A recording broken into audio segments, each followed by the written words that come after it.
I was traveling in one of the Middle Eastern countries a long time back, and I happened to cross the border. And when I was coming back, I wanted to cross back into the country that I had left from. And it was the time of Jumu'ah, and they told me, you have a Zimbabwean passport, you actually need a visa to go in. And I told him, but hang on, I was here about 10 days back when I was crossing, and no one told me this. I crossed and there was no visa. He said, no, the law has just changed 2 days ago. Now I have a flight to catch, and I'm making dua to Allah, and I say, Ya Allah, help me. Ya Allah, I'm in need. Help me, Ya Allah. What am I going to do? I've got a flight to catch, and I need to return home. And so it was the time of Jumu'ah, and the adhan went. And mashallah, there was a masjid in the border post. And so I went, I'm making dua to Allah, and I sat down. And the Imam spoke about, now this is called the help of Allah. Not from me, nothing at all. The Imam was speaking about helping people in desperation, helping people in need, and how Allah will assist you if you assist someone who's desperate, who's in need. And guess what? There was a man next to me who greeted me, and I greeted him back. And then I greeted him immediately after the talk.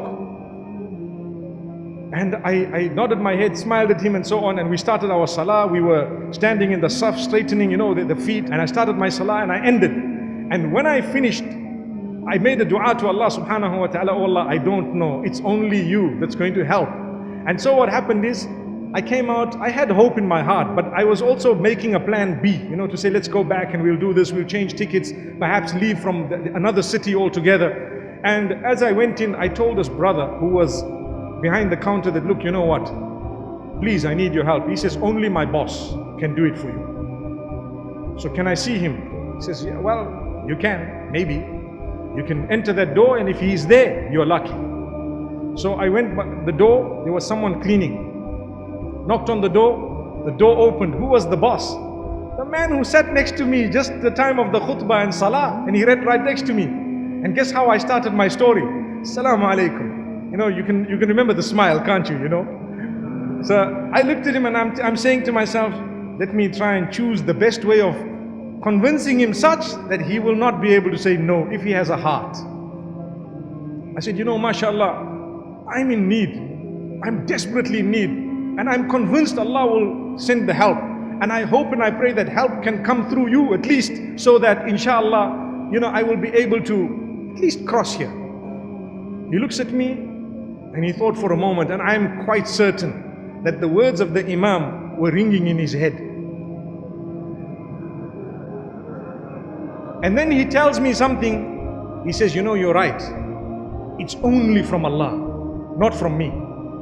He wrote in my passport, this man has been given oral permission to enter the country. The Arab nations, some of them, they have this. I don't know about now, but I'm talking of quite a while back. And he wrote it. I went to the front, the man looked at it and smiled. He stamped it and let me cross. As simple as ABC. But my life was coming to an end, basically, if that didn't happen. Not to an end, but what I mean is, it was going to be quite difficult. And then I told myself, I said, this is Allah subhanahu wa ta'ala. Imagine if we didn't greet. Imagine if I just sat. Imagine if he didn't greet. It was his quality. He was a big boss. I didn't even know. But he greeted, and this is what helped. And I greeted back. And this is why, remember, sometimes we are arrogant. It's shaitan that overtakes us. We are human. We need to check it again. Make sure you remove it. Fight it. Fight it. Be humble. I've seen people with mega wealth, and you'll never pick up that this man has wealth. And I've seen people with next to nothing, and they have their first $1,000, and next thing they feel like, subhanallah, I'm Bill Gates. Allahu Akbar. May Allah subhanahu wa ta'ala grant us goodness of the dunya as well as goodness of the akhirah.